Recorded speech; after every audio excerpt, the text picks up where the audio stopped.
Bonjour tout le monde, je m'appelle Étienne, j'ai 22 ans et je suis responsable communication du parti Allons Enfants. Et aujourd'hui, nous allons parler numérique. Comme plusieurs centaines de jeunes allaient répondre au questionnaire sur les enjeux de l'après, il apparaissait donc essentiel de mettre en question les principaux points portant sur le numérique.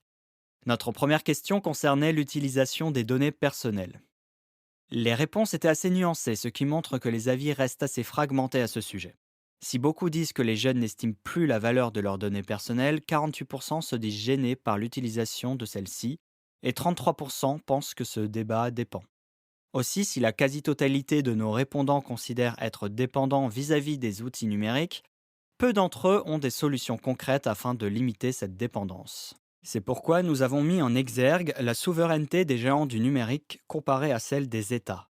On remarque chez les répondants qu'une grande partie considère que la souveraineté des GAFAM concurrence celle en effet de l'État. Nous appelons donc à accroître la régularisation des grandes entreprises du numérique qui ne peuvent être au-dessus des lois. Le marché du numérique est en déséquilibre total puisque ces firmes transnationales sont en situation de quasi-monopole. Par exemple, Google concentre à elle seule plus de 94% du marché de la recherche sur Internet. De nouvelles lois doivent favoriser l'émergence de concurrents. La pollution numérique reste encore assez méconnue, mais les réponses n'ont pas manqué de proposer des solutions à ce problème. Premièrement, il faudrait instaurer une écotaxe européenne, voire internationale, sur les data centers contrôlés par les GAFAM. Ces data centers exigent une quantité d'énergie astronomique, climatiseurs, électricité, et représentent aujourd'hui une consommation électrique d'environ 40 centrales nucléaires et environ 2% des émissions de gaz à effet de serre. Cette surconsommation ne devrait pas s'arranger puisque la masse de données à stocker double tous les 2 ans. On ne peut limiter l'économie circulaire au secteur alimentaire. Ainsi, la chaleur émise par des data centers pourrait être réutilisée afin de chauffer des bâtiments collectifs ou des structures publiques comme des piscines.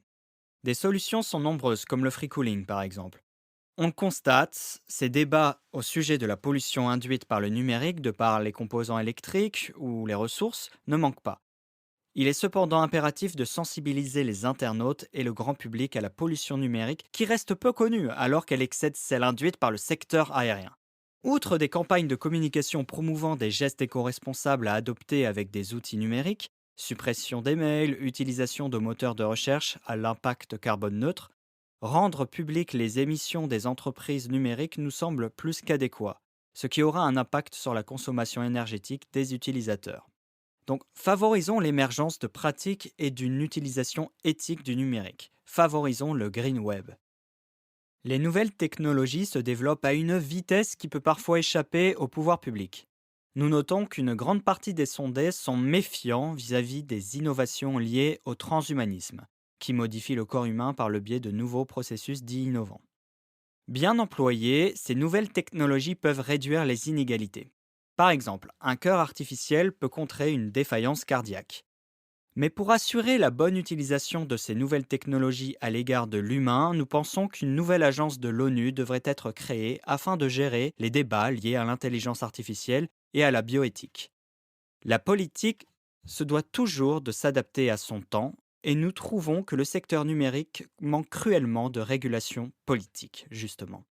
Le numérique, secteur hautement stratégique traversant les frontières et responsable de guerres commerciales, ces questions doivent être réglées à un niveau international. Le numérique offre donc une riche perspective démocratique en ce que tout le monde peut prendre part à tous les débats. Il fait d'ailleurs émerger de nouveaux procédés de participation citoyenne avec les Civitech. Cependant, le ton des débats peut vite s'enflammer et les propos avancés ne sont pas toujours vérifiés. Les fake news, les intox menacent la qualité du débat démocratique.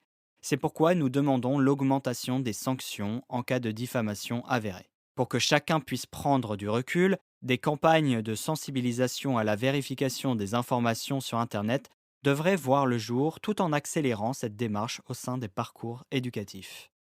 La crise du coronavirus a révélé la proportion que prend les outils numériques dans nos vies.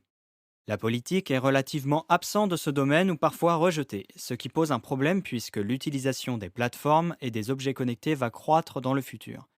Si des mouvements citoyens font figure de proue, nous pensons que nos institutions démocratiques doivent innover en ce domaine en profitant des nouveaux outils mis à disposition, mais également en développant les siens dans le respect des droits de l'homme et de notre environnement. Pensons les droits de l'homme numériques.